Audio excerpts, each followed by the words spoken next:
हिंदी साहित्य के प्रसिद्ध, प्रतिष्ठित और विद्वान लेखकों की कहानियों के चैनल में आपका स्वागत है।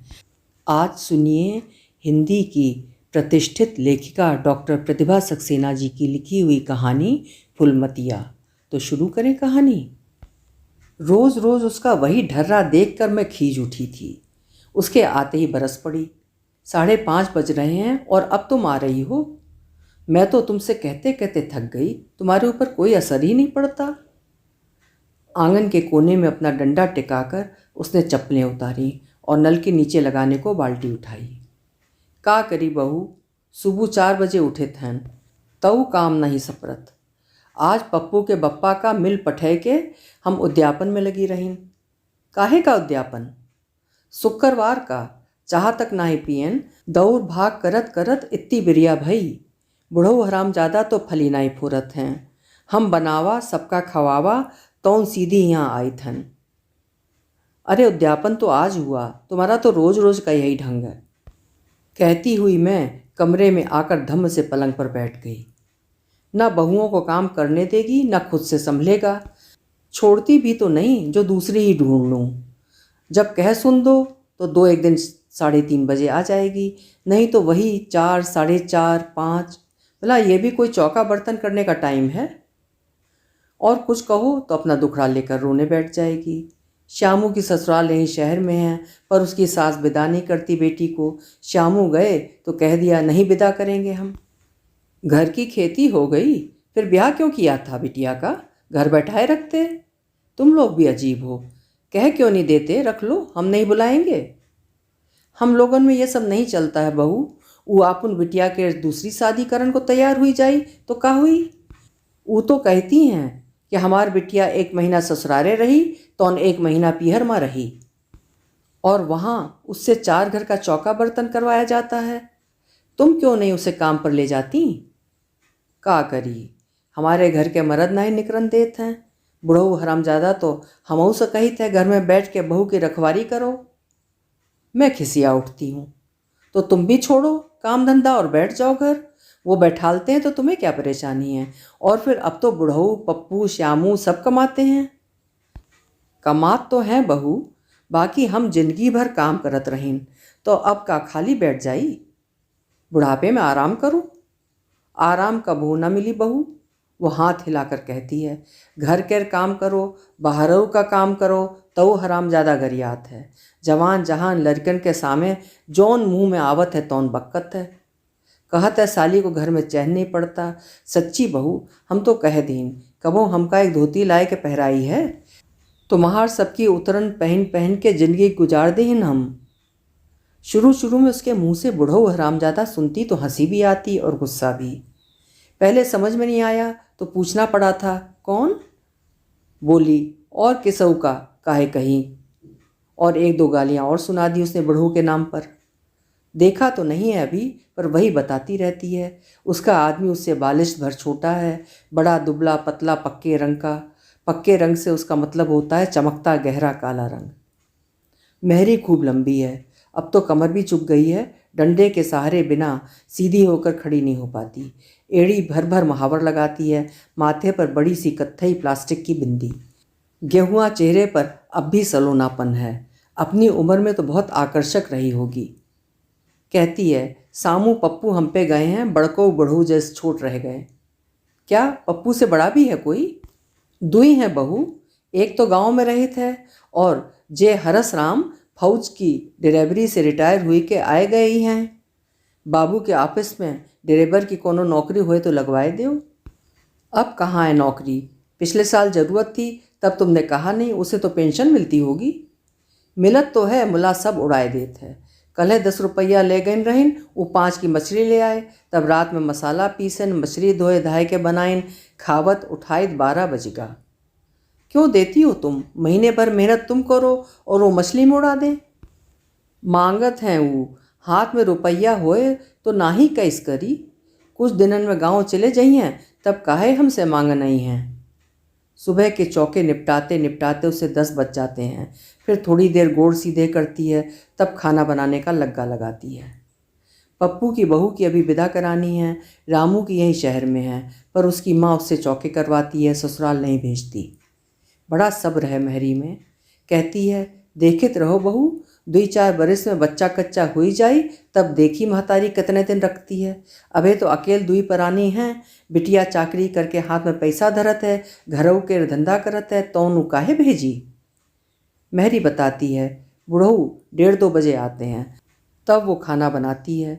अपने घर के कच्चे आंगन में उपलों की धुआंती आंच पर धीरे धीरे रोटियां सेकती है। सूरज सिर पर आ जाता है तो छतरी लगा लेती है। अरे मैं तो ऐसे कहे जा रही हूँ जैसे महरी की राम कहानी कहनी हो। परेशानी तो मुझे है, कोई क्या समझे। सुबह सब लोग 11 बजे तक निकल जाते हैं। खाना निपट जाता है। ये जाते हैं 9:30 पर लंच बॉक्स लेकर। रवि 10-10:15 तक, और मंटू का तो स्कूल पास है, 1 बजे तक तो लौट भी आता है। खाना खाकर सोता है तो 4 बजे तक की छुट्टी। 11 बजे भी आए तो चौका खाली हो जाता है। शाम तक जूठे बर्तन फैले रहें, कितना बुरा लगता है। गंदी रसोई और जूठे बर्तनों में चूहे दौड़ लगाते रहते हैं। उधर निगाह डालने की इच्छा नहीं होती। वैसे तो महरी रसोई धोकर कपड़े पोंछकर सुखा देती है, पर मुझे तो शिकायत है कि ये जल्दी आती क्यों नहीं। जब इससे तय किया था तो पहली बात मैंने यही कही थी कि काम दोपहर 11-12 तक कर देना है। इसी बात पर मैंने मुँह मांगे पैसे दिए थे, 60 रुपये महीना। मैंने तो ये भी कह दिया था कि फिर 5 बजे तक कोई घर में नहीं मिलेगा। लेकिन वो तो जानती है ना कि चौका बर्तन कराए बिना मैं जाऊंगी कहाँ। वो अपने उसी समय पर आती है और मैं इंतज़ार करती मिलती हूँ, जैसे उसकी नौकर हूँ। मैं तो बिल्कुल बंध गई हूँ, कहीं आ जा भी नहीं सकती। जानती हूँ वो 4 बजे से पहले नहीं आएगी, फिर भी बैठी बैठी बाट जोहती हूँ। बीच में निश्चिंत होकर सो भी नहीं सकती। जरा झपकी आई और कुंडी खटकी तो फौरन उठना पड़ेगा। नींद तो हिरन हो जाएगी और सिर दर्द करता रहेगा शाम तक। ऐसा कई बार हो चुका है। बार बार घड़ी देखती हूँ, इतने बज गए अभी तक नहीं आई। सोच सोच कर झींकती हूँ उसके नाम को। उस दिन तो हद हो गई। मैंने सुबह ही कह दिया था कि 11-12 बजे तक आ जाना, पर नहीं आई। पप्पू आया 3:45 बजे। पूछा तो बोला अम्मा ने कहा है कि नहीं आएगी। तुम्हारी अम्मा के बस का काम नहीं है पप्पू, तुम अपनी दुल्हन को क्यों नहीं बुला लेते। हम अपने मुंह से कैसे कहें बहू जी, घर वालों की मर्जी होगी तब वही बुलाएंगे। घर वाले भी अजीब हैं। पप्पू की बहू का मायका यहीं धरा है क्या। इतनी दूर गोंडा से बुलाने में किराया खर्च होता है। पप्पू का ससुर भी बड़ा जबर आदमी है। कहता है नौकरी करके पेट भर सको तब विदा करके ले जाना। क्यों तुम इतनी लंबी और तुम्हारा आदमी बालिश भर छोटा, तुम्हारे पिता ने नहीं देखा था पहले। अरे बहू, अब वो सब मत पूछो। का बताई, बाप का शराब की लत रही और हमारे ब्याह की अस जल्दी पड़ी रही कि महीना भर माँ जस मिला तस कर दीहिन। इतनी जल्दी क्यों पड़ी थी, क्या उम्र थी तुम्हारी। उम्र हम का जानी है बहू, शुरू से डील अच्छा रहा हमार। महतारी कहत रही 13 बरस की उम्र में पूरी जवान लगत रही हम। बाद में कई बार धीरे धीरे करके उससे पता चला था। तब वो महरी नहीं फुलमतिया थी, ऊंची पूरी, जीवन भरा तन और सपनों भरा मन। एक दिन किसना ने उसके बाप से कहा था फुलमतिया से ब्याह करूँगा। बचपन का साथी था वो फुलमतिया का, दूसरे टोले में रहता था। बचपन के खेल बंद हो गए, आपस की बोलचाल बंद नहीं हुई। चुपके चुपके कचौड़ियाँ लाता था वो उसके लिए इमली की चटनी के साथ। एक बार फूलमती के बाप ने देख लिया, किसना को पकड़ लाया घर के अंदर। किसना जरा नहीं डरा, उसने तनकर कहा ब्याह करूँगा फूलमतिया से। फूलमती की सांस ऊपर की ऊपर नीचे की नीचे। बाप ताव खा गए, लौंडे की इतनी हिम्मत। बोले फुलमतिया से ब्याह करन को गजभर का कलेजा चाहिए, फिर तुम हो का, ना हमारी जात के ना बिरादरी के। हम कहार हैं तुम काछी, हमार तुम्हार का जोड़ा। बस यही मात खा गया था वो। फिर भी मन का मोह नहीं टूटता था। रास्ते में मिल जाता तो चाव भरी आंखों से देखता हुआ कहता हुआ निकल जाता था, कब तक तड़पाएगी फुलमतिया। मैंने उत्सुकता से पूछा था, कैसा था किसना। अब पूछ के का हुई बहू, हमार तो जलम इन्हन के हाथ बिकेगा। फूलमती रोती रह गई पर अपने मन का नहीं कर सकी। बाप तो वैसे ही माँ को पीटता था, कहता था तू ही लड़की को बेकाबू छोड़ रही है। कुछ आगा पीछा हो गया तो न माँ को छोड़ूंगा न बेटी को, और न उस हरामी की औलाद किसना को, फिर चाहे फांसी ही काहे न लग जाए। एक बार फूलमती के भाई लाठियां लेकर खड़े हो गए थे। बात कुछ नहीं थी, रास्ते में किसना मिल गया और फूलमती जरा सा रुक गई थी। 2 मिनट बात करने में ऐसा क्या बिगड़ जाता, पर भाइयों को लगा उनकी इज्जत का सवाल है। फूलमती आड़े आ गई थी। तुम्हार सिर नीचा ना हुई भैया, हम ऐस कबहू न करी, मुला किसना को जाए दो। अब कहाँ है वो? मैं पूछती हूँ, वो कुछ जवाब नहीं देती। गहरी सांस छोड़कर बर्तन मांजने चल देती है। कितनी तेज धूप है। अचार मर्तबान छत पर रखने गई, इतनी देर में ही सिर चटक गया। 2:30 बज भी तो गया है। मिंटू कब का सो गया, पर मुझे नींद कहाँ। दिन में जरा सी सो जाऊं तो कोई ना कोई आकर दरवाज़ा बड़बड़ाने लगेगा। सबसे बड़ा झंझट है मेहरी का। जिस समय झपकी लगेगी उसी समय ज़रूर दोपहरी में आकर जगाएगी। वैसे तो 4 से पहले रवि छवि आते नहीं और इनका लौटने का तो ठिकाना ही नहीं। 5:30 से पहले तो सोचना ही बेकार है। कभी कभी 6-7 भी बज जाते हैं। मैं तो ऊब जाती हूँ। दिन भर घर में करूँ भी तो क्या, थोड़ी बहुत सिलाई या इधर उधर का काम कर लिया बस। गर्मियों में कुछ करने की इच्छा नहीं करती। कढ़ाई करने का शौक़ है, पर रोज़ रोज़ उससे भी जी उबता है। सिर अभी तक गर्म है। 5 मिनट और धूप में खड़ी रहती तो चक्कर आ जाता। अरे मैरी अभी तक नहीं आई। आंगन में छाता लगाकर उपलों की धुएंदार आंच में रोटी सेक रही होगी। उपलों की आग फूंकते फूंकते राख उसके बालों में भर जाती है। आंखें लाल हो जाती हैं। 2:30-3 तक खा खिलाकर सफाई करती है, बर्तन मांजती है, फिर गोड़ सीधे करते करते 4 बज जाते हैं रोज़। लेकिन मैंने जब पहले ही तय किया था तो हाँ हाँ क्यों कर लिया था इसने। 1-2 दिन 3 बजे आई भी, पर आकर कमरे में पंखे के नीचे पसर गई। काम करने उठी वही 4 बजे। लकड़ी का सहारा लेकर तेज धूप में धीरे धीरे चलकर आती है। कहती है मूड तचिकवा। मैं क्या करूं? बहू को क्यों नहीं बुला लेती? लड़के भी तो घर का कुछ काम नहीं करते। सुबह खुद दूध लाकर चाय बनाती है और हरेक को उसकी जगह पर जाकर पकड़ाती फिरती है। लड़के भी मज़े के हैं। एक तो 20 का होगा, श्यामू दुकान पर काम करता है। दूसरा पप्पू उससे 2 साल छोटा ठेला लगाता है, पर आलू उबालना, छीलना, समलना, गोलियां बनाना, बेसन घोलना, चटनी पीसना सब काम माँ से करवाता है। फिर टाइम से खाना चाहिए। बुढ़िया झींकती जाती है और सब काम करती जाती है।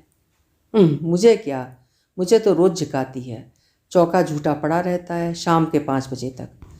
जितना मैं देती हूँ कहीं से नहीं मिलता होगा। होली दिवाली पर नकद 10-10 रुपये, खाना अलग। कपड़े भी पाही जाती है 2-4 जोड़े। काफ़ी मजबूत होते हैं। मेरी साड़ियाँ वैसे भी घिसी हुई नहीं होती। ब्लाउज उसके नहीं आते, इतनी लंबी जो है। 2-4 रोटियाँ रोज ही बचती हैं, और कभी कभी 8-10 भी। सब उसी को मिलता है। सुबह बासी दाल या तरकारी के साथ 1-आध रोटी खा लेती है, बाकी बांध लेती है। पप्पू नाश्ता कर ले।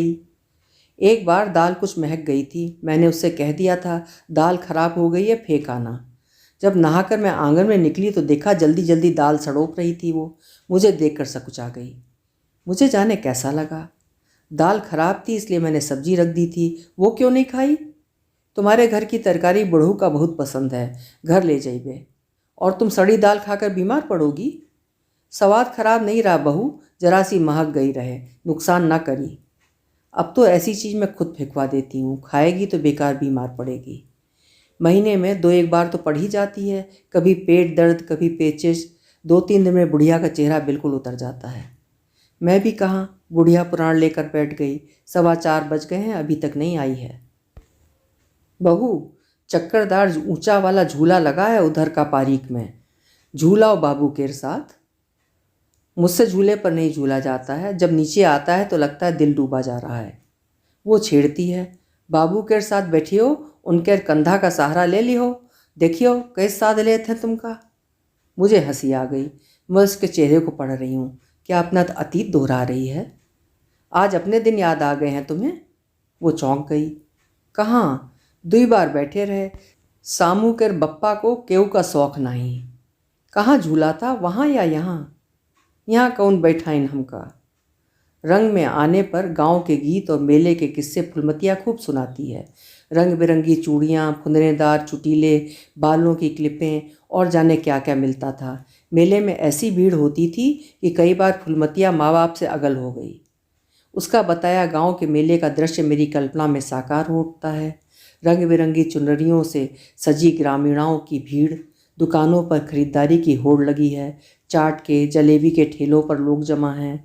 झुंड के झुंड लुगाइयाँ, पगड़ी बांधे मनई, मचलते बच्चे, उड़ती धूल, बैलों के गले में घंटियाँ और गाड़ियों की चर मर ध्वनि के बीच उठती ग्राम्य गीतों की ताने। फूलमतिया ने पहले ही तय कर लिया है, माँ बाप सोचेंगे मेले में हिराए गई, कहीं रो रही होगी अकेली। देवी के थान के पीछे खड़ा किसना बाट देख रहा है। फूलमतिया पहुंच जाती है। दोनों चाट खाने पहुंचे। खाती जा रही है, सीसी करती जा रही है और ही करके हंस रही है। आंखों में पानी भरा आ रहा है। किसना सब कुछ भूल कर उसकी ओर देख रहा है। मगन है दोनों। माँ सोच रही है बिटिया किसी दुकान पर होगी या सहेलियों से बात कर रही होगी। बाप को अभी कुछ पता नहीं है। काफ़ी देर बाद जब पता चलेगा कि वो हेराए गई, तब खोजबीन होने से पहले वो पहुंच जाएगी। पर एक बार सचमुच ही ढूंढ पड़ गई। बड़ी देर कर दी फूलमती ने। यहाँ शहर में मेला नहीं लागत है। गांव के मेले की बात करते करते वो वर्तमान को भूल जाती है। आंखों में सपने छलक उठते हैं। चेहरा माधुर्य से दीप्त हो उठता है। उस दिन वो झूला झूलने में समय का भान भूल बैठी थी। जहाँ झूला नीचे आता वो घबरा कर किसना का बलिष्ठ कंधा पकड़ लेती। वो मुस्कुरा कर उसे साध लेता। फूलमती को लगता ये समय कभी समाप्त ना हो। किसना ने उसे रुपहले सितारों वाला रेशम का चुटीला और चमकीली बिंदी दिलाई थी। जलेबी और कचौड़ी खिलाई थी। बातों बातों में ये सब उसने कबूला है। गाँव उसे बहुत याद आता है। झूला, मेला, चटपटी चाट और जाने क्या क्या, सब वहीं रह गया। इधर फूलमती की ढूंढ पड़ गई थी। तभी वो किसना के साथ आती दिखाई दी। भागती सी आई और माँ से लिपट गई। अम्मा तुम कहाँ चली गई रहीं? हम चुटीला वाली दुकान देखत रहन और तुम हमका छोड़ देहन। हम सारे मेला में खोजत फिरन। ई हुआ इकल्ली रोए रहीं तो हम कही डरो ना, चलो हम ढूंढवाए दें। किसना ने आगे बढ़कर बताया। माँ उसे असीसें दे रही हैं। तुम ना ही रहते तो हमार फुलमतिया हेराई जाती। जुग जुग जियो बेटवा। बाप चुप है, गंभीर। फूलमती के चेहरे पर खोने वाली क्लांति नहीं, दमक है पाने वाली। ओफो, इस बुढ़िया के मारे चैन नहीं। एक तो इतना इंतज़ार कराती है और जब तक आ नहीं जाती मेरा ध्यान उसी के चारों ओर घूमता। नहीं तो मुझे क्या करना, वो जाने, उसका काम जाने। बहू, बाबू का कोई पुरान धुरान सूटर हुए तो हमका मिल जाए। उनका स्वेटर तुम्हारे कहाँ आएगा? कार्डिगन दिया तो था। हमका नाही, वो हरामजादा बुढ़ऊ ठंड में कपकपात रहत है। कहत रहे साली अपने लिए मांग लाई और केहू का ध्यान नहीं। मुझे ताव आ गया। तुम तो हमारा काम करती हो, बुढ़ऊ क्या करते हैं? करत तो कुछो नहीं बहू, पर वो हरामजादा हमार मनई है। हमका गरियात है। 2 दिन हुए गए मूला खांसी के मारे रोटी नहीं खाए पाई थे। हमार ऊपर दया हुई जाए बहू। उसने हाथ जोड़ दिए। मन नहीं करता, पर उसकी बहुत विनती पर इनका एक पुराना पूरी बाह का स्वेटर निकाल देती हूँ। आखिर को मेरा काम तो वही करेगी। बेकार कपड़ों का करूँगी भी तो क्या। ठंड में सिकुड़ती रहे, पर मेरा दिया कार्डिगन सहज कर रख देती है बर्तन मांजते समय। इसे क्या, बीमार पड़ेगी तो परेशानी मुझे होगी। क्यों, कार्डिगन क्यों नहीं पहनती? वो लंबा है, नीचे तक लटकावत है। पल्ला कैस घुर्सी। अरे ऊपर से पहनो, धोती के ऊपर से, जैसे मैं पहनती हूँ। पल्ला भी सदा रहेगा। अब का फैशन करी बहू। जवान जहान रहन तबों कोई शौक पूरा नहीं कियन। बुढ़ऊ खुश हो जाएंगे देखकर, कहेंगे आज बड़ी अच्छी लग रही हो। मैं हंसती हूँ। खुश नहीं, जलमरी हैं। कबहू कछु लाए के नहीं दिहन। मांग जांच के रंगीन कपड़ा पहन ले। हम तो खौखियात के दौरत हैं हमारे ऊपर। चिल्लात हैं, कहते हैं दुनिया को दिखाने जाती है साली, यारी जोड़ती फिरती है इधर उधर। अरे, मैं विस्मित रह जाती हूँ। सुंदर पत्नी के 1000 नखरे आदमी सह लेता है, यहाँ एक कैसी उल्टी बात। महरी का आदमी, बालिश भर छोटा तो है ही, शक्ल सूरत भी अजीब। गहरा काला रंग, मुंह कुछ आगे को निकला सा, सीकिया शरीर। शुरू में लोग छीटाकशी करते थे। मेहरिया ऐस जैस गुलाब का फूल और मरद जैस कांटा। आस के आदमी को हमेशा यही खटकता है कि मेहरिया उससे कहीं बढ़कर है। खुद को घटिया अनुभव कर अपनी भड़ास निकालता रहता है। यह भी जानता है कि किसना इससे ब्याह रचाना चाहता था और खुद को उसके पासंग भी नहीं पाता, पर यह तो शादी के पहले सोचना था। मनुष्य का स्वभाव विशेष रूप से इन स्त्रियों का चक्कर में डाल देता है। कुछ कुछ समझ रही हूँ, पर अनसमझा बहुत कुछ छूटा रह जाता है। ब्याह कर यहाँ आई तो फूलमती को लोग अपनी ओर आकृष्ट करना चाहते थे। एक आध ने अकेले में कहा भी, तेरे जोड़ का मर्द नहीं है रे फूलमतिया, हमारी चूड़ियाँ पहन ले, फिर हम सब निपट लेंगे, उस आदमी में दम कितना। अच्छा, मैं थोड़ा आश्चर्य व्यक्त करती हूँ। हमारे यहाँ ये सब चलता है बहू, पर धन है हमारी छाती, किसों पर मन नहीं डोला। रूखा सूखा खाए के जलम बिताए दिन, अब का बहू बुढ़ापा है, फिर भी मर्द चैन नहीं लेन देत। शक के मारे मरा जात है हरामजादा। हमसे कहत है आदतें शुरू से बिगड़ी हैं, मर्दों से आंख लड़ाती फिरती है। हम ब्याह के बाद किसों से गलत आंखें से देखा होए तो हमारी आंखें फूट जाए बहू। वो रोटी हाथ में पकड़े है, कह रही है, अन्य देवता हाथ में है बहू, कबहू जौन मर्द से छल किया होए तो ई साक्षी हैं। मुला उहका हमार विश्वास नाही। हमार किस्मत फूटी और का, हमसे कहित है तू तो किसना के फेर में पड़ी रहे, वही का भागे का तैयार रही, तेरे बाप ने जबरन तेरा ब्याह हमसे कर दिया। तुम, क्या ऐसी कोई बात थी? शायद बताना नहीं चाह रही थी, पर मुंह से निकल गया था उसके। संकुचित होकर बोली, वो कहत रहा, पर उससे का होत है? कौन, किसना? वो अपनी सफाई देने लगी। हम तो ना ही भागेन, ऊ कहत रहा, चल फुलमतिया, कहूँ दूर भाग चली, मेहनत मजूरी करके गुजर कर लेंगे, पर हम नहीं गए। ऊ कहत रहा, हमारे साथ नेपाल चल, ऊ मुल्क ऐसा नहीं है, पर हम जवाब दे देहिन, हमका माफ़ करो किसना, ई हमसे ना हुई। इच्छा हो रही है उससे पूछूं, ना जाकर तुमने कौन सा कमाल कर दिखाया फूलमती, तुम किसना के साथ भाग जाती तो कौन सा इतिहास बिगड़ जाता, और नहीं भागी तो कौन सा बन गया है। पर वो ये सब समझेगी नहीं।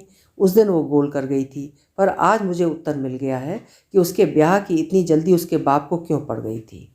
ये जो इसका आदमी है, इससे ब्याह की बात फूलमती के बाप ने की थी। यह कुछ दिन को देश गया था, उसके बाप के साथ उठना बैठना हुआ, बातचीत हुई, एक बिरादरी थी, दोनों ने आपस में तय कर लिया। बाप ने पहले तो रौब से बताया, लड़का शहर में रहता है, मिल में नौकरी करता है, राज करेगी लड़की। माँ ने विरोध किया था, ई मर्द हमारी बिटिया के जोड़ का नहीं, उसे ना ही करबे। बाप दहाड़ा था, ऊ काची से कर दे हरामजादी, हमने शादी पक्की कर दी है, वहीं होएगी। वो तो माँ को पीटने को तैयार हो गया था। किसना को जब इस बात का पता चला तो उसके सामने खड़ा हो गया था। साले, तू इसके लायक है? तू कौन होता है कमीने, दूसरन के मामले में बोलन वाला? उसने आगे बढ़कर इसकी गर्दन पकड़ ली। वह गिड़गिड़ाने लगा, ओए का बाप कह रहा है ब्याह करने को, हम थोड़े ही कहन गए रहे। किसना भैया, तुम बेफालतू में बिगड़ रहे हो। हमार बाप वैसे ही शराब पी के महतारी को मारत रहा, हम भाग जाइत तो हत्या हुई जाती। अम्मा से कहत रहा, तूने ही लौंडिया को मूड़े पर चढ़ाया है, मैं तो ई के लच्छन देख के गर्दन काट के फेंक देता, फिर चाहे फांसी हुई जाती। माँ ने फूलमती से पूछा था, तू का कहती है फूलमतिया, ई मरद तो हमका जरा नहीं सुहात है। फूलमतिया क्या कहती, उसे तो डर था बाप और भाई मिलकर किसना की हत्या न कर दें। बाप ने जिद पकड़ ली थी, महीने भर के अंदर ही लड़का ढूंढने से लेकर शादी के फेरे तक सब निपटा दिए। माँ ने रोते रोते कहा था, भगवान मेहरारू का जलम काहे दिहिन, जौन सपनेहू माँ सुख नाही, कबहू चैन नाही, चाहे बाप होए चाहे खसम, जिंदगी भर मर्द की ताबेदारी करो। विदा होती फूलमती ने समझाया, हमका हमार किस्मत पर छोड़ देव अम्मा, हमरे लेलार जौन सुख दुख बदा होई तौन जहाँ जाए तहाँ पाए, तुम सब्र करो। अब तो हमार आँखें तले को नहीं आवत है बहू। ठीक कहती हो, अब तुम्हारी आंखें तले कोई आएगा भी नहीं। किस्मत है बहू, भाग तो ई मर्द से जुड़ा रहा। मुझे हंसी आ रही है, जो हो गया वही किस्मत, भाग गई होती तो किस्मत वैसी होती। काहे मजाक करत हो बहू? उसे कैसे समझाऊं कि मैं मजाक नहीं कर रही हूँ, लेकिन वो इन सब बातों को नहीं समझती। उसे लगता है सब उस पर हंसेंगे, उसका मजाक उड़ाएंगे। उसका चेहरा बड़ा दयनीय, बड़ा निरीह हो उठा है। आज मेरा जन्मदिन है, मानती तो नहीं, पर इन लोगों ने पिक्चर का प्रोग्राम बनाया है। इन्होंने मुझे पिंक कलर की साड़ी गिफ्ट की है। तैयार होकर आंगन में निकलती हूँ, महरी चाह भरी निगाहों से मेरी साड़ी की ओर देख रही है। बड़ा नीक रंग है, अच्छा लगा तुम्हें? हाँ, बहुत नीक है, हमारे लिए भी आई रही ऐसे रंग की चुनरी। कौन लाया था, पप्पू के पप्पा? वो बिगड़ उठी, वो हरामजादा काल आई, कबहू एक नई धोती लाए के पहराई है। हम तो चौका बर्तन करके आप लोगन से मांग जांच के तन ढकित है। फिर कौन लाया तुम्हारी पसंद की चुनरी? हमार पसंद ते का होत है, हमार बप्पा चिंदी चिंदी करके मुंह पे फेंक मारेन, हमका एको बार तन से छुआए पाएन। कौन लाया होगा मैं सोच रही हूँ। भाई अपनी बहन के लिए लाता तो बाप क्यों फाड़ के फेंक देता। माँ भी नहीं लाई होगी, बाप के लाने का सवाल ही नहीं उठता। जो लाया उसे बाप पसंद नहीं करता था। तब से फूलमती ने शादी के अलावा नए कपड़े ही कहाँ पहने, गुलाबी रंग की तो बात दूर की है। फूलमती की आंखों का मोह भरा सपना टूट गया है हमेशा के लिए। उसके बाप ने गुलाबी चूनर की धज्जियाँ उड़ा दी हैं, पर जाने क्यों मुझे लगता है उसकी भटकती दृष्टि अब भी वही रंग खोज रही है। मुझे याद आ रहा है, कुछ दिन पहले पड़ोस के घर में शादी हुई थी। हम लोग बाहर बारात देख रहे थे। मेहरी पहले तो रोशनी और बाजे गाजे देखकर खुश होती रही, पर जब दूल्हा देखा तो चुप हो गई। फिर अंदर जाकर बड़बड़ाने लगी थी, आइस सोने की मूरत अस लौंडिया और दूल्हा जस बबूर, गालन पे चकत्ता और माता के दाग। तो क्या हुआ, पैसा तो खूब है उनके पास, लड़की का बाप भी नहीं है, भाई लोग कर रहे हैं। जोड़ न मिली तो जिंदगी भर लड़किनी के मन माँ कांटा चुभत रही, ऊ कहे चाहे न कहे। मैं अवाक उसका चेहरा देखती रह जाती हूँ। रामू की दुल्हन अपने मैके में बीमार पड़ी है। उसकी अम्मा कहती हैं, समदिन देखन नहीं आई। हमका कहाँ फुर्सत है बहू, जौन घंटा भर वहाँ जाए के बैठी। क्या बीमार पड़ गई? दुई घरन के ब्याह माँ रात दिन बर्तन मांजन हैं, फिर 2.5 सेर आटा की रोटी ई जून पोई, 2.5 सेर की उही जून, छोटी छोटी पतरी पतरी, तौन बीमार हो गई। उन्हन का पीछे तो हम का करी, जेकर अम्मा पैसा वसूल की हिन वही दवा करें। कौन आपन कमाई हमारे हाथ में धर दीन, हमार यन रहीन तौन ऊ खाली रोटी सेक लेत रही। बर्तन हम कबहू मजवावा नहीं रहे, नई बहुरिया रहे तौन। ये तो बुरी बात है, बहू तुम्हारी और काम का पैसा लें वे लोग। उसने बताया, रामू की सास कहती हैं, उनके बिटिया होए तौन बिटिया की कदर जाने, हम नाई भेजबे। मेहरी के कोई लड़की नहीं है ना, ऊ आवा चाहित है, पन ऊ लड़किनी के मन नाही देखित हैं। वो बताती है, 2 बिटियाँ मर गई तब रामू भे बड़ी मुश्किल उठाई रही। जब ई भवा तो सनके ना, सब मार घबराए गए बहू। फिर दाई इकर हिलावा डोलावा, पीठ पे थप्पड़ मारेन, तब ई रोवा। फिर हम कान छिदाए दहिन। नहीं भेजेगी रामू की सास अपनी लड़की को तो मेहरी क्या कर लेगी। पप्पू के ससुर ने अपनी लड़की 1.5 साल से नहीं भेजी तो क्या कर लिया इसने। वे पैसे वाले हैं तभी इतना गुमान है, पर पप्पू को कुछ नहीं देते, सीधे मुंह बात भी नहीं करते। लड़की काली है और खूब तंदुरुस्त। वे तो कहते हैं नहीं जाएगी ससुराल, ना होगा दूसरा ब्याह कर देंगे। बड़े जब्बर हैं लड़कियों के बाप। होते रहे, अपन को क्या, अपना तो बस काम चलता रहे। पर फिर तरस आ जाता है, कोई ढंग की मिलती भी तो नहीं। ये ईमानदार भी बहुत है। 2-3 बार आटा गूंदने पर अंगूठी चौके में रखकर भूल गई, उठा ले जाती तो क्या कर लेती मैं उसका। आटा सनी अंगूठी चूहे खींच कर ले गए होंगे, यही लगता। चौके में कोई देखने वाला था भी नहीं, पर उसने छुई तक नहीं। आवाज़ लगाकर बोली, ई आटा सनी तोहार अंगूठी धरी है का, मुँह उठाए ले जाई तो हमारा नाम आई। हाथ जोड़कर सिर तक ले जाती है वो, कहती है, मांग के ले बहू, चोरी करके पाप न चढ़ावे। ऊ जलम का भुगतान तो ई जलम में करित हन, और अवगुण करी तो आगिल जलम नसाए जाई। अवगुण गुण की परिभाषा उसकी अपनी है, मेरा दखल तो वहाँ भी नहीं चलेगा। पिछली मेहरी तो बड़ी चोर थी, हमेशा कुछ ना कुछ मांगती रहती थी। कभी रोटी दे दो, पानी पीना है, कभी मिर्चें दे दो, कभी प्याज। चाय पीने तो रोज ही बैठी रहती थी। बच्चों के कपड़े भी हमेशा चाहिए।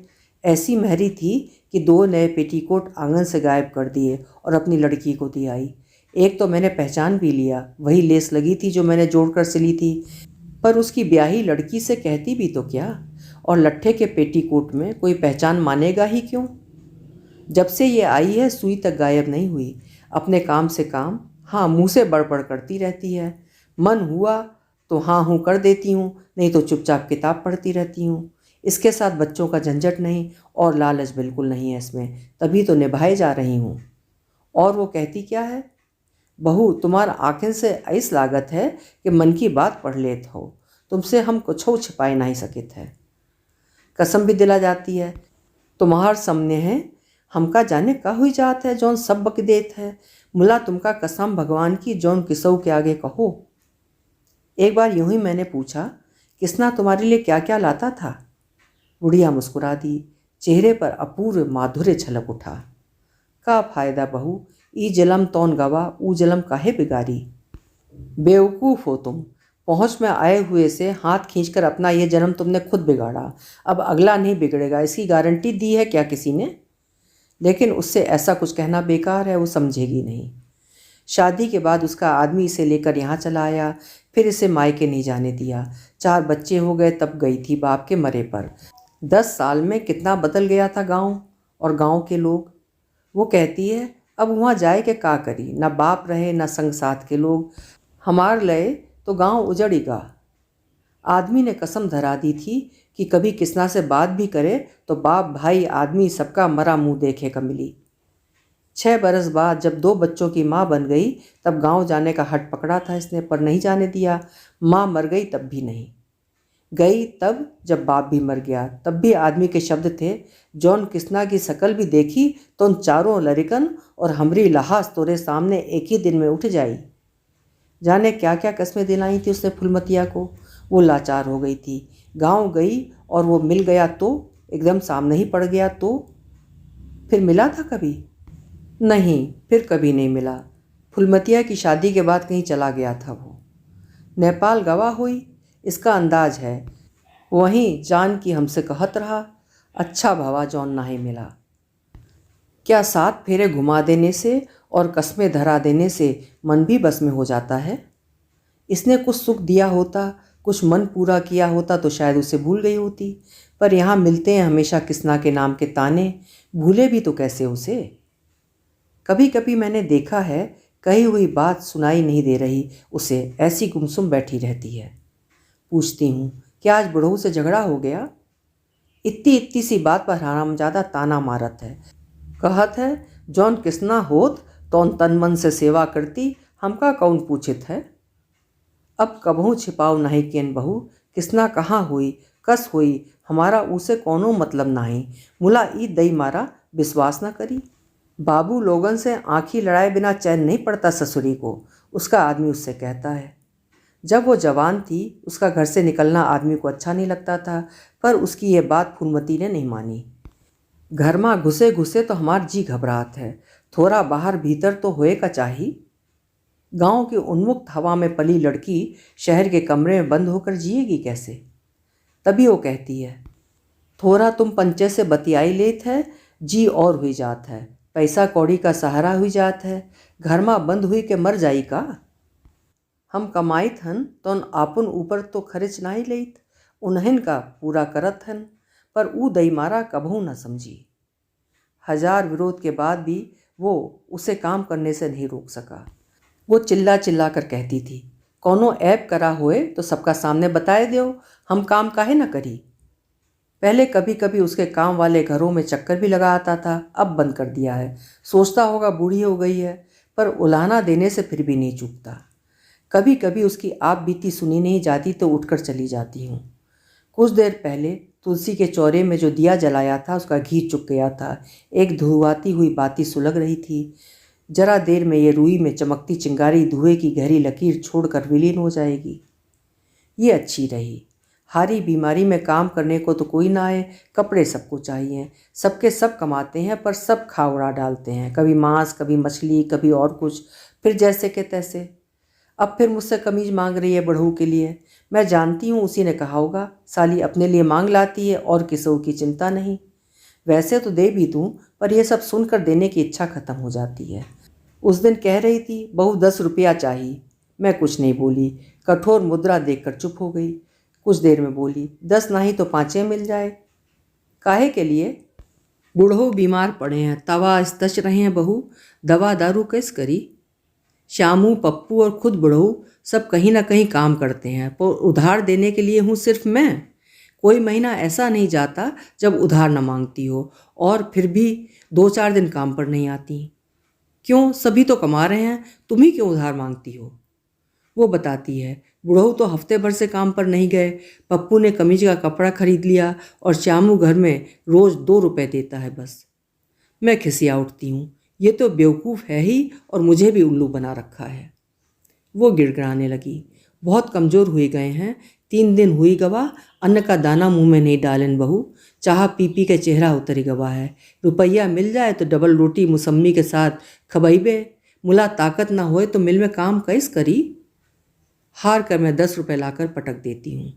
और किसी को फिक्र नहीं तो तुम ही क्यों मरी जाती हो? हमार मन नहीं मानत है, का करी। जब कोई हारी बीमारी में भी तुम्हें नहीं सोचता, तुम्हारी नहीं सोचता, तो तुम्हें भी क्या करना। नहीं बहू, सब हमार हैं, हमार मनई, हमार लड़का। हम मर जाई तो हमारी मिट्टी कौन ठिकाने लगाई। मरने के बाद ठिकाने लगने के लिए ही जिंदगी के सरंजाम किए हैं तुमने। सिर्फ उसी दिन की प्रतीक्षा में संबंधों को निभाया है, यही इनकी सार्थकता है, तो इतने लंबे जीवन का तात्पर्य क्या। लेकिन उसका दिमाग इन उलझनों से परे है। मैं चुप हूँ, चुपचाप चाय बनाती हूँ, उसे भी देती हूँ। हम दोनों चाय पी रही हैं, वो चौके में पट्टे पर, मैं कमरे में पलंग पर। उदास सी चुप्पी हम लोगों के बीच पसर गई है। अभी आप सुन रहे थे लेखिका डॉक्टर प्रतिभा सक्सेना जी की लिखी हुई कहानी फुलमतिया। कहानी आपको कैसी लगी कमेंट बॉक्स में ज़रूर लिखिएगा। फिर मिलेंगे। आपका समय शुभ हो।